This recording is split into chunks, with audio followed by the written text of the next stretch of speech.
ಜನರೊಂದಿಗೆ ಜನತಾದಳ ಜಾತ್ಯತೀತ ಅನ್ನೋ ಕಾರ್ಯಕ್ರಮದಲ್ಲಿ ಇದರ ಅಧ್ಯಕ್ಷತೆ ವಹಿಸಿರ್ತಕ್ಕಂಥ ನಮ್ಮ ಪಕ್ಷದ ಜಿಲ್ಲಾಧ್ಯಕ್ಷರಾಗಿರ್ತಕ್ಕಂಥ ಸನ್ಮಾನ್ಯ ಶ್ರೀ ಪಾಟೀಲ್ರೇ,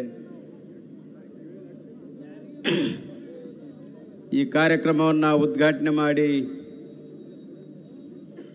ಇದಕ್ಕೆ ಅತ್ಯುತ್ತಮವಾದಂಥ ರೀತಿಯ ಹೆಸರನ್ನು ತಂದು ಕೊಡೋದ್ರ ಮೂಲಕ ಜನರಿಗೆ ಇವತ್ತು ಜನರ ಸಮಸ್ಯೆಗಳಿಗೆ ಸ್ಪಂದನೆ ಯಾವ್ಯಾವ ಪಕ್ಷ ಏನೇನು ಮಾಡಿವೆ ಅಂತ ಹೇಳುವ ಅವಕಾಶವನ್ನು ಮಾಡಿಕೊಟ್ಟಿರ್ತಕ್ಕಂಥ ನಮ್ಮ ನಾಯಕರು ಮತ್ತು ನಮ್ಮ ಹಿರಿಯರಾಗಿರ್ತಕ್ಕಂಥ ರಾಜ್ಯದ ಯುವ ಮುಖಂಡರಾಗಿರ್ತಕ್ಕಂಥ ನಿಖಿಲ್ ಕುಮಾರಸ್ವಾಮಿರವರೇ, ನಮ್ಮ ಪಕ್ಷದ ಪ್ರಧಾನ ಕಾರ್ಯದರ್ಶಿಗಳಾಗಿರ್ತಕ್ಕಂಥ ವೆಂಕಟರಾವ್ ನಾಡಗೌಡರವರೇ, ಈ ಕ್ಷೇತ್ರದ ಜನಪ್ರಿಯ ಶಾಸಕರು ಹಿರಿಯರಾಗಿರ್ತಕ್ಕಂಥ ಪಾಟೀಲ್ರವರೇ ಮತ್ತು ಈ ತಾಲೂಕಿನ ಅಧ್ಯಕ್ಷರೇ, ವೇದಿಕೆ ಮೇಲೆ ಆಸೀನರಾಗಿರ್ತಕ್ಕಂಥ ಎಲ್ಲ ಮಹನೀಯರೇ, ಮತ್ತು ಬಿ ಜಿ ಪಾಟೀಲ್ರೇ, ದೊಡ್ಡಗೌಡರು ಪಾಟೀಲ್ರೇ, ಚಂದ್ರಶೇಖರ್ ಅವರೇ, ಎಲ್ಲ ಸುದ್ದಿ ಮಾಧ್ಯಮದ ದೃಶ್ಯ ಮಾಧ್ಯಮದ ಎಲ್ಲ ಬಂಧುಗಳೇ, ಬಹುಶಃ ಈಗೆಲ್ಲರೂ ನಿಮ್ಮನ್ನು ಉದ್ದೇಶಿಸಿ ಕೆಲವರು ಮಾತನಾಡಿದ್ದಾರೆ.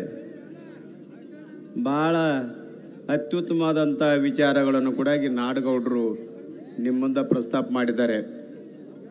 ನೀವು ಈಗಾಗಲೇ ನಮ್ಮ ನಾಯಕರಾಗಿರ್ತಕ್ಕಂಥ ಸನ್ಮಾನ್ಯ ಶ್ರೀ ನಿಖಿಲ್ ಕುಮಾರಸ್ವಾಮಿ ಅವರ ಮಾತು ಕೇಳಬೇಕಾಗಿದ್ದು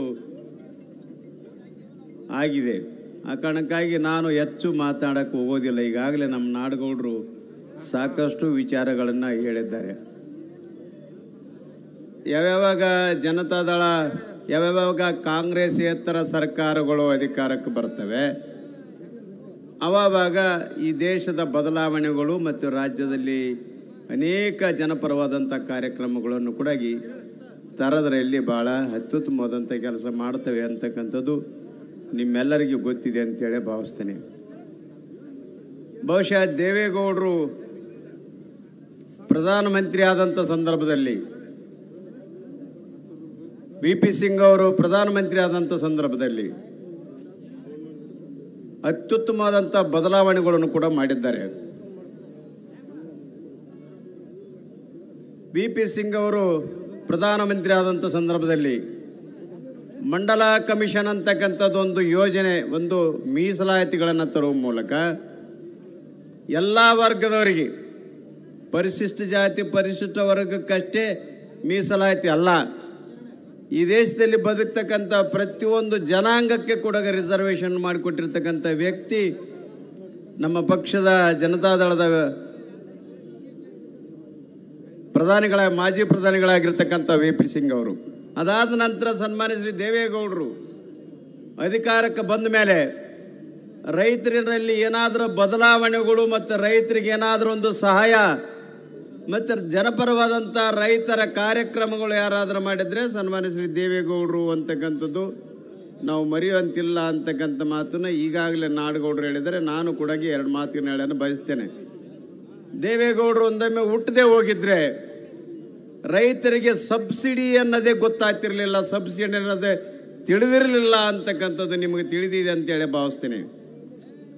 ದೇವೇಗೌಡರು ಪ್ರಧಾನಮಂತ್ರಿ ಆದಮೇಲೆ ರೈತರು ಪರ್ಚೇಸ್ ಮಾಡ್ತಕ್ಕಂಥ ಒಕ್ಕಲತನದ ಉಪಕರಣಗಳು, ಬೀಜ ಮತ್ತು ಗೊಬ್ಬರಗಳಿಗೆ ಸಬ್ಸಿಡಿ ತಂದು ಕೊಟ್ಟಿರ್ತಕ್ಕಂಥ ವ್ಯಕ್ತಿ ನಮ್ಮ ನಾಯಕರಾಗಿರ್ತಕ್ಕಂಥ ಸನ್ಮಾನ್ಯ ಶ್ರೀ ಪರಮ ಪೂಜ್ಯರಾಗಿರ್ತಕ್ಕಂಥ ದೇವೇಗೌಡರು ಅಂತಕ್ಕಂಥದ್ದು ನೀವು ಮರೆಯಂಗಿಲ್ಲ. ಅದೇ ರೀತಿಯಲ್ಲಿ ದೇವೇಗೌಡರು ಈಗಾಗಲೇ ನೀರಾವರಿಗೆ ಎಷ್ಟು ಪರಿಶ್ರಮ ಪಟ್ಟಿದ್ದಾರೆ ಅಂತಕ್ಕಂಥದ್ದು ಅವರು ಹೇಳಿದ್ದಾರೆ ಅಂತೇಳಿ ಭಾವಿಸ್ತೇನೆ. ದೇವೇಗೌಡರು ಇಷ್ಟೇ ಮಾಡಲಿಲ್ಲ. ದೇವೇಗೌಡರು ಒಂದೊಮ್ಮೆ ಹುಟ್ಟದೆ ಹೋಗಿದ್ರೆ ಅಲ್ಪಸಂಖ್ಯಾತರಿಗೆ 4% ರಿಸರ್ವೇಷನ್ ಹುಟ್ಟುತ್ತಿದ್ದಿಲ್ಲ, ಸಿಗ್ತಿದ್ದಿಲ್ಲ ಅಂತಕ್ಕಂಥದ್ದು ನಾವ್ಯಾರು ಮರೆಯುವಂತಿಲ್ಲ ಅಂತಕ್ಕಂಥ ಮಾತನ್ನು ಹೇಳಕ್ಕೆ ಬಯಸ್ತೇನೆ. ವಿ ಪಿ ಸಿಂಗ್ ಅವರು ಅಲ್ಪಸಂಖ್ಯಾತರಿಗೆ ಬಾಬ್ರಿ ಮಸೀದಿ ಕೆಡೋತೀವಿ ಅನ್ನೋದು ಒಂದೇ ಶಬ್ದ ಹೇಳಿರೋದ್ರಿಂದ ಪ್ರಧಾನಮಂತ್ರಿ ಸ್ಥಾನವನ್ನು ತ್ಯಾಗ ಮಾಡಿರ್ತಕ್ಕಂಥ ಪಕ್ಷ ಯಾವುದಾದ್ರಿದ್ರೆ ಅದೊಂದೇ ಒಂದು ಜನತಾದಳ ಅಂತಕ್ಕಂಥದ್ದು ನಾವು ಮರೆಯುವಂತಿಲ್ಲ ಅಂತಕ್ಕಂಥ ಮಾತನ್ನು ಹೇಳಕ್ಕೆ ಬಯಸ್ತೇನೆ. ಅದಕ್ಕೆ ಹೇಳೋದು, ಯಾವಾಗ ಕಾಂಗ್ರೆಸ್ಸೇತರ ಪಕ್ಷಗಳು ಅಧಿಕಾರಕ್ಕೆ ಬರ್ತವೆ ಅವಾಗ ಒಳ್ಳೆ ಕೆಲಸಗಳನ್ನಾಗ್ತವೆ, ಬದಲಾವಣೆಗಳನ್ನು ಕೂಡ ತರ್ತೇವೆ ಅಂತಕ್ಕಂಥದ್ದನ್ನ ನಿಮ್ಮ ಗಮನಕ್ಕಿರಲಿ. ಕರ್ನಾಟಕ ರಾಜ್ಯದಲ್ಲಿ ಸನ್ಮಾನ್ಯ ಶ್ರೀ ಕುಮಾರಸ್ವಾಮಿ ಅವರು ಬರದೇ ಹೋಗಿದ್ರೆ ಹೆಣ್ಣು ಮಕ್ಕಳ ಸಂತಾನ ಉಳಿತಿದ್ದಿಲ್ಲೇನು ಅಂತಕ್ಕಂಥ ಅನುಮಾನ ನಮಗೆ ಬರ್ತಿದೆ. ಒಂದು ಕಾಲದಲ್ಲಿ ನಾನು ಅವಾಗ ಮಂತ್ರಿಯಾಗಿದ್ದೆ, ಕುಮಾರಸ್ವಾಮಿ ಅವರು ಮುಖ್ಯಮಂತ್ರಿಗಳಾಗಿದ್ದರು. ಆ ಸಂದರ್ಭದಲ್ಲಿ ಹೆಣ್ಣು ಮಗು ಹುಟ್ಟಿದ್ರೆ ಹೊಟ್ಟೆಲ್ಲೇ ಸಾಯಿಸ್ತಕ್ಕಂಥ ಪ್ರೋಗ್ರಾಮನ್ನು ನಡೀತಾ ಇದ್ದವು ಬಹಳಷ್ಟು. ಕುಮಾರಸ್ವಾಮಿ ಅವರು ಹೇಳಿದ್ರು ಅವತ್ತಿನ ಮುಖ್ಯಮಂತ್ರಿಗಳು, ನೀವು ಹೊಟ್ಟೆಲ್ಲಿ ಹೆಣ್ಣು ಮಗುನ ಸಾಯಿಸಬೇಡಿ, ನಾನಿದ್ದೇನೆ. ನಿಮ್ಮ ಮಕ್ಕಳನ್ನು ಬದುಕಿಸೋದಷ್ಟೆಲ್ಲ ಅವರಿಗೆ ವಿದ್ಯಾಭ್ಯಾಸ ಕೊಡತಕ್ಕಂಥ ಜವಾಬ್ದಾರಿ ಕೂಡ ಸರ್ಕಾರ ನಿರ್ವಹಿಸ್ತದೆ, ನೀವ್ಯಾರು ಚಿಂತೆ ಮಾಡಬೇಕಾದಂಥ ಅಗತ್ಯ ಇಲ್ಲ ಅಂತಕ್ಕಂಥ ಮಾತನ್ನು ಹೇಳಿದ್ದಾರೆ.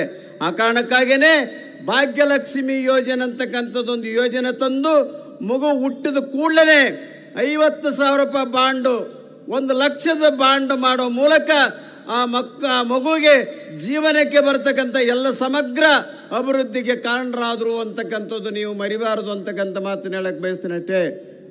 ಇದು ಅಷ್ಟೇ ಅಲ್ಲ, ಅವತ್ತು ಬಡವರು, ರೈತರು, ಎಲ್ಲ ವರ್ಗದ ಜನರು ಏನಾದರೂ ರೋಗ ಬಂದಿದ್ರೆ, ಬಹಳ ದೊಡ್ಡ ಕೆಟ್ಟ ರೋಗಗಳೇನಾದರೂ ಬಂದರೆ ಬಡವರು ಅದರಿಂದ ಹೊರಗೆ ಬರಲಾರ್ದಂಥ ಸ್ಥಿತಿ ನಿರ್ಮಾಣ ಆಗಿದ್ರೆ ಅದಕ್ಕೆ ಯಶಸ್ವಿನಿ ಕಾರಣ ಅಂತೇಳಿ ಮಾಡಿ ಅದಕ್ಕೆ ಬರ್ತಕ್ಕಂಥ ಎಲ್ಲ ಖರ್ಚುಗಳನ್ನು ಕೂಡ ಸರ್ಕಾರನೇ ಭರಿಸ್ತದಂತಕ್ಕಂಥ ಮಾತು ಹೇಳಿ ಸರ್ಕಾರ ಭರಿಸ್ತಕ್ಕಂಥ ಕೆಲಸ ಮಾಡಿರ್ತಕ್ಕಂಥದ್ದು ನೀವು ನೋಡ್ತೀರಿ. ಅಷ್ಟೇ ಅಲ್ಲ, ಗರ್ಭಿಣಿ ಹೆಣ್ಣು ಮಕ್ಕಳಿಗೆ, ಯಾರಾದರೂ 9 ತಿಂಗಳ ಗರ್ಭಿಣಿ ಹೆಣ್ಣು ಮಕ್ಕಳಿಗೆ 9 ತಿಂಗಳ ಅದಕ್ಕೆ ಮಾಸಾಸನ ಕೊಡುವ ಮೂಲಕ ಅವರಿಗೆ ಮನೆಯಲ್ಲಿ ಇದ್ದು ಮಕ್ಕಳ ಪಾಲನೆ ಪೋಷಣೆ, ಮಗುವಿಗೆ ಪಾಲನೆ ಪೋಷಣೆ ಮಾಡ್ತಕ್ಕಂಥ ಅವಕಾಶನ ಕಲ್ಪಿಸಿಕೊಟ್ರು ಕುಮಾರಸ್ವಾಮಿ ಅವರು. ಅವತ್ತು ಇಂಜಿನಿಯರಿಂಗ್ ಸೀಟ್ ಬೇಕಂದ್ರೆ ಸಾಕಷ್ಟು ವಿದ್ಯಾರ್ಥಿಗಳು ಇಂಜಿನಿಯರಿಂಗ್ ಸೀಟ್ ಸಿಕ್ಕಿಲ್ಲ, ಅದ್ರ ಜೊತೆಯಲ್ಲಿ ಏನಂತಾರೆ MBBS ಸೀಟ್ ಸಿಕ್ತಿಲ್ಲ ಅಂತ ಹೇಳಿ ನೇಣು ಹಾಕೊಂಡು ಸಾಯೋರು ಬಹಳ ಜನನ ನಾನು ನೋಡಿದ್ದೇನೆ. ನಾನು ವಿಧಾನ ಪರಿಷತ್ತಿನ ಸದಸ್ಯನಾಗಿರ್ತಕ್ಕಂಥ ಸಂದರ್ಭದಲ್ಲಿ ಕುಮಾರಸ್ವಾಮಿ ಅವರು ಮುಖ್ಯಮಂತ್ರಿ ಆದಮೇಲೆ ಕರ್ನಾಟಕ ರಾಜ್ಯದ 12 ಹೊಸ ಮೆಡಿಕಲ್ ಕಾಲೇಜು ಮಾಡೋ ಮೂಲಕ ಈ ರಾಜ್ಯದಲ್ಲಿರ್ತಕ್ಕಂಥ MBBS ಸೀಟುಗಳ ಸಿಗದೇ ಇರತಕ್ಕಂಥ ವಿದ್ಯಾರ್ಥಿಗಳ ಸಮಸ್ಯೆಯನ್ನ ಬಗೆಹರಿಸಿರ್ತಕ್ಕಂಥ ಯಾರಾದರೂ ವ್ಯಕ್ತಿ ಇದ್ರೆ ಸನ್ಮಾನ್ಯ ಶ್ರೀ ಕುಮಾರಸ್ವಾಮಿ ಅವರು ಅಂತಕ್ಕಂಥದ್ದು ನೀವು ಮರೆಯಂಗಿಲ್ಲ ಅಂತೇಳಿ ಭಾವಿಸ್ತೇನೆ. ಅಷ್ಟೇ ಅಲ್ಲ, ಸನ್ಮಾನಿಸಿ ಇವತ್ತು ನೀವು ನೋಡ್ತೀರಿ ಗ್ಯಾರಂಟಿ, ನೀವು ಬರೇ ಹೆಣ್ಮಕ್ಳಿಗೆ ಅಷ್ಟೇ ನೀವು ಗ್ಯಾರಂಟಿ ಕೊಡ್ತೀರಿ ಅಂತ ನಾನು ಅನ್ಕೊಂಡಿಲ್ಲ. ಕೆಲವ್ರಿಗೆ ಕೊಟ್ಟಿದ್ದೀರಿ, ಕರೆಂಟಿಂದ ಗ್ಯಾರಂಟಿ ಕೊಟ್ಟಿರಿ. ನಾವು ಹಿಂದೆನೇ ಮಾಡಿದ್ದೀವಿ. ಏನಂತಂದ್ರೆ ಭಾಗ್ಯಲಕ್ಷ್ಮಿ ಯೋಜನೆ ಮಾಡೋ ಮೂಲಕ ಹಿಂದೆ ನಾವು ಫ್ರೀ ಕರೆಂಟು ಕೂಡ ಕೊಟ್ಟಿವಿ ಬಡವರಿಗೆ. ಈಗ ನೀವು ಕೊಡ್ತೀರಿ. ನಮ್ಮ ನಾಡಗೌಡರು ಹೇಳಿದ್ರಲ್ಲ, ಕಾಕಾ ಪಾಟೀಲ್ರಿಗೆ ಫ್ರೀ, ಮಾದೇವಪ್ಪ ಫ್ರೀ, ಎಲ್ಲರಿಗೆ ಫ್ರೀ ಅಂತೇಳಿ ಈಗ ಎಲ್ಲರಿಗೆ ಡಬಲ್ ಹಾಕಿದ್ದಾರೆ ಈಗ ಎಲ್ಲರಿಗೆ ಕರೆಂಟ್. ಅಷ್ಟೇ ಅಲ್ಲ, ನಮಗೆ ಲೋಡ್ ಶೆಡ್ಡಿಂಗ್ ಅನ್ನೋದು ಗೊತ್ತೇ ಇರಲಿಲ್ಲ. ಈ ಸರ್ಕಾರ ಬಂದ ಮೇಲೆ ಲೋಡ್ ಶೆಡ್ಡಿಂಗ್ ಮಾಡ್ತಾ ಇದ್ದಾರೆ. ಭಾಗ್ಯ ಜ್ಯೋತಿ, ನಾವಿಂದೆ ಭಾಗ್ಯ ಜ್ಯೋತಿ ಕೊಟ್ಟಿದ್ದೀವಿ, ಈಗ ಇವರು ಗೃಹ ಜ್ಯೋತಿ ಮಾಡಿದ್ದಾರೆ ಅಷ್ಟೇ. ಹೆಸರು ಅಷ್ಟೇ ಬದಲಾವಣೆ. ಸೀಸ ಒಂದೇ, ಬಾಟ್ಲಿ ಒಂದೇ, ಸೆರೆ ಬೇರೆ, ಅದಕ್ಕೆ ಬೇರೆ ಸೆರೆ ಹಾಕ್ಯಾರ. ಹಾಗೆ ನಮ್ಮ ಯೋಜನೆಯನ್ನು ಇವರು ತಿರುಚಿ ಅದನ್ನ ಈಗ ಗೃಹಲಕ್ಷ್ಮಿ ಅಂತ ಮಾಡಿದ್ದಾರೆ. ಇವರು ಮಾಡಿರ್ತಕ್ಕಂಥವೇನು ಹೊಸವೇನಿಲ್ಲ, ಹಳೆವನ್ನೇ. ಅವ್ರಿಗೆ ಹೊಸ ಮಾಡೋ ಗೊತ್ತೇ ಇಲ್ಲ. ರೈತರ ಸಮಸ್ಯೆ ನೋಡಿ, ಈಗ ಎಷ್ಟೋ ಜನ ವಿದ್ಯಾರ್ಥಿಗಳು ವಿದ್ಯಾಭ್ಯಾಸ ಮಾಡಿ ನಿರುದ್ಯೋಗಿಗಳು ಹಾಕೊಂತಾರೆ. ಇವ್ರ ಬಾಯಿಯಲ್ಲಿ ಯಾರು ನಿರುದ್ಯೋಗಿಗಳು ಅಂತ ಹೇಳಿದ್ರೆ, ನಾಳೆ BA ಪಾಸಾಗಿ ಬಂದ ಕೂಡಲೇ ಅವ್ರು ನಿರುದ್ಯೋಗಿ ಅಂತ.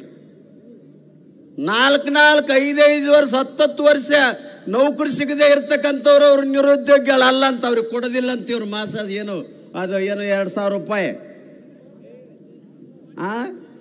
ಯುವನಿಧಿ ಈ ಥರದ್ದು ಏನೇನು ಉದ್ಯೋಗ ಬರಲ್ಲ, ಇವರಿಗೆ ತಿಳುವಳಿಕೆನೇ ಇಲ್ಲ ಅಂತೇಳಿ ಅಂತ ನಿರುದ್ಯೋಗಗಳು ಯಾರಂತ ಇವ್ರಿಗೆ ಇನ್ನೂ ತನಕ ಗೊತ್ತಿಲ್ಲ. ಅಂಥ ಸರ್ಕಾರದಲ್ಲಿ ನಾವು ಇದ್ದೇವೆ ಅಂತಕ್ಕಂಥದ್ದು ನಿಮಗೆ ಗೊತ್ತಿರಲಿ. ಬಹುಶಃ ಕುಮಾರಸ್ವಾಮಿ ಅವರು ಅವರು ಅಧಿಕಾರದಾಗ ಇದ್ದಂಥ ಸಂದರ್ಭದಲ್ಲಿ 45,000 ಶಿಕ್ಷಕರನ್ನ ನೇಮಕಾತಿ ಮಾಡಿಕೊಂಡಿರ್ತಕ್ಕಂಥವ್ರು ಯಾರಾದರೆ ಒಬ್ಬ ಮುಖ್ಯಮಂತ್ರಿ ಇದ್ರೆ ಸನ್ಮಾನ್ಯ ಶ್ರೀ ಕುಮಾರಸ್ವಾಮಿ ಅವರು ಅಂತಕ್ಕಂಥದ್ದು ನಿಮಗೆ ಗೊತ್ತಿರಲಿ ಅಂತಕ್ಕಂಥ ಮಾತು ಹೇಳಕ್ಕೆ ಬಯಸ್ತೇನೆ. ಖಾಲಿ 25 ತಿಂಗಳಲ್ಲಿ ಇವರು ಬಂದು 2.5 ವರ್ಷ ಆಗ್ತದ, ಒಂದು ನೇಮಕಾತಿ ಇಲ್ಲ. ಇವರು ನಮಗೆ ಪರಿಹಾರ ಕೊಡ್ತಾರ? ಇವ್ರು ನಂಬಿದ್ರೆ ರಾಜ್ಯ ಒಳ್ಳೇದಾಗ್ತದ? ನಿಮಗೆ ಗೊತ್ತಿರಲಿ. ಕುಮಾರಣ್ಣಂತವರು ಮುಖ್ಯಮಂತ್ರಿ ನಾವು ಹಿಂದೆ ನೋಡಿಲ್ಲ, ಮುಂದೆನೂ ನಾವು ನೋಡ್ತೀವಿ ಅಂತ ಗೊತ್ತಿಲ್ಲ ನಮಗೆ. ಅಂತ ಅದ್ಭುತವಾದಂಥ ಆಡಳಿತ ಕೊಟ್ಟಿರ್ತಕ್ಕಂಥ ವ್ಯಕ್ತಿ ಸನ್ಮಾನ್ಯ ಶ್ರೀ ಕುಮಾರಸ್ವಾಮಿ ಅವರು ಅಂತಕ್ಕಂಥದ್ದು ನಿಮಗೆ ಗೊತ್ತಿರಲಿ ಅಂತಕ್ಕಂಥದ್ದು. ನಾ ಇನ್ನೊಂದು ಮಾತು ಹೇಳ್ತೀನಿ. ಪಶುಸಂಗೋಪನಾ ಇಲಾಖೆಯಲ್ಲಿ ಅನೇಕ ಹಾಸ್ಪಿಟಲ್ಗಳನ್ನು ಮಂಜೂರು ಮಾಡಿದರು. ಎಲ್ಲ ನಮ್ಮ ಮನುಷ್ಯರಿಗೆ ನಮ್ಮ ಆಸ್ಪತ್ರೆಗಳನ್ನು ಕೂಡ ಮಂಜೂರು ಮಾಡಿರ್ತಕ್ಕಂಥದ್ದು. 220 kV ಸಬ್ಸ್ಟೇಷನ್ಗಳನ್ನ 110 kV ಸಬ್ಸ್ಟೇಷನ್ಗಳನ್ನು ಮಂಜೂರು ಮಾಡಿರ್ತಕ್ಕಂಥ ಅನೇಕ ಪ್ರೋಗ್ರಾಮ್ಗಳನ್ನು ಖಾಲಿ 20 ತಿಂಗಳಲ್ಲಿ ಮಾಡಿ ಜನಪ್ರಿಯತೆಯನ್ನು ಗಳಿಸಿರ್ತಕ್ಕಂಥ ವ್ಯಕ್ತಿ ಯಾರಾದ್ರಿದ್ರೆ ಸನ್ಮಾನ್ಯ ಶ್ರೀ ಕುಮಾರಸ್ವಾಮಿ ಅವರು ಅಂತಕ್ಕಂಥದ್ದು ನಿಮಗೆ ಗೊತ್ತಿದೆ ಅಂತೇಳಿ ಭಾವಿಸಿ, ನೀವು ಕುಮಾರಣ್ಣ ನಮಗೆ ನಿಖಿಲ್ ಅಣ್ಣನ ಮಾತು ಕೇಳಬೇಕಾಗಿರ್ತಕ್ಕಂಥದ್ದು ಭಾಳ ನಿಮಗೆ ಅವಶ್ಯ ಇದೆ. ನಮ್ಮ ಮಾತುಗಳನ್ನು ನೀವು ಕೇಳಿದ್ದೀರಿ, ಆದರೆ ನಮ್ಮ ಮಾತಿನಿಗಿಂತಲೂ ನೀವು ನಮ್ಮ ನಿಖಿಲ್ ಕುಮಾರಸ್ವಾಮಿ ಅಣ್ಣನ ಮಾತು ಕೇಳಬೇಕು ಆಗಿರೋದ್ರಿಂದ ತಾವೆಲ್ಲರೂ ಅವ್ರ ಭಾಷಣ ಕೇಳೋದಕ್ಕೆ ತಾವೆಲ್ಲರೂ ಉತ್ಸುಕರಾಗಿದ್ದೀರಿ ಅಂತಕ್ಕಂಥ ಮಾತು ಹೇಳಿ, ಈ ಸಂದರ್ಭದಲ್ಲಿ ನನಗೆ ಮಾತನಾಡೋಕ್ಕೆ ಅವಕಾಶ ಕೊಟ್ಟಿರ್ತಕ್ಕಂಥ ಎಲ್ಲರಿಗೂ ಮಹನೀಯರಿಗೂ ಗೌರವಪೂರ್ವಕವಾದಂಥ ನಮಸ್ಕಾರ ಹೇಳಿ, ತಮ್ಮೆಲ್ಲರಿಗೆ ಈ ರಾತ್ರಿ ನಿಮಗೆ ಒಳ್ಳೆಯದಾಗಲಿ ಅಂತಕ್ಕಂಥ ಶುಭ ಹಾರೈಕೆಯನ್ನು ಮಾಡಿ ನಾನು ಮಾತು ಮುಗಿಸ್ತೀನಿ. ನಮಸ್ಕಾರ. ಸನ್ಮಾನ್ಯ ಶ್ರೀ ಹನುಮಂತಪ್ಪ ಆಲ್ಕೋಡ್ ಮಾಜಿ ಸಚಿವರು ದೇವದುರ್ಗ, ಇವರಿಗೆ ಹೃದಯಪೂರ್ವಕ ಅಭಿನಂದನೆಗಳು. ಈಗ ಈ ಕಾರ್ಯಕ್ರಮಕ್ಕೆ ಇನ್ನೋರ್ವ ಮುಖ್ಯ ಅತಿಥಿಗಳಾಗಿ ಆಗಮಿಸಿರ್ತಕ್ಕಂತಹ ಶ್ರೀಮತಿ ಕರೆಮ್ಮ ಜಿ ನಾಯಕ್ ಮೇಡಮ್ ಜಿ, ಶಾಸಕರು ದೇವದುರ್ಗ, ಇವರು ಕೂಡ ಈ ಕಾರ್ಯಕ್ರಮವನ್ನು ಉದ್ದೇಶಿಸಿ ಮಾತನಾಡಬೇಕೆಂದು ವಿನಂತಿಸಿಕೊಳ್ಳುತ್ತೇನೆ. ಅದೇ ತರನಾಗಿ ನನ್ನ ದೇವರಪುರಗಿ ವಿಧಾನಸಭಾ ಕ್ಷೇತ್ರದ ಎಲ್ಲ ಗ್ರಾಮಸ್ಥರಲ್ಲಿ ವಿನಂತಿಸಿಕೊಳ್ಳೋದೇನೆಂದರೆ, ಕೇವಲ ಕಾರ್ಯಕ್ರಮ ಇನ್ನೂ 40 ನಿಮಿಷಗಳಲ್ಲೇ ಮುಕ್ತಾಯಗೊಳ್ಳುತ್ತದೆ. ಎಲ್ಲರೂ ತಮ್ಮ ಆಸನಲ್ಲೇ ಕುಳಿತುಕೊಂಡು ಕಾರ್ಯಕ್ರಮವನ್ನು ಯಶಸ್ವಿಗೊಳಿಸಬೇಕೆಂದು ಈ ಮುಖೇನ ವಿನಂತಿಸಿಕೊಳ್ಳುತ್ತೇನೆ. ಎಲ್ಲರಿಗೂ ನಮಸ್ಕಾರ. ಈ ಒಂದು ಸುಂದರ ಸಂಜೆಯಲ್ಲಿ ಶರಣರ ನಾಡಿನಲ್ಲಿ ನಡೆತಿರ್ತಕ್ಕಂಥ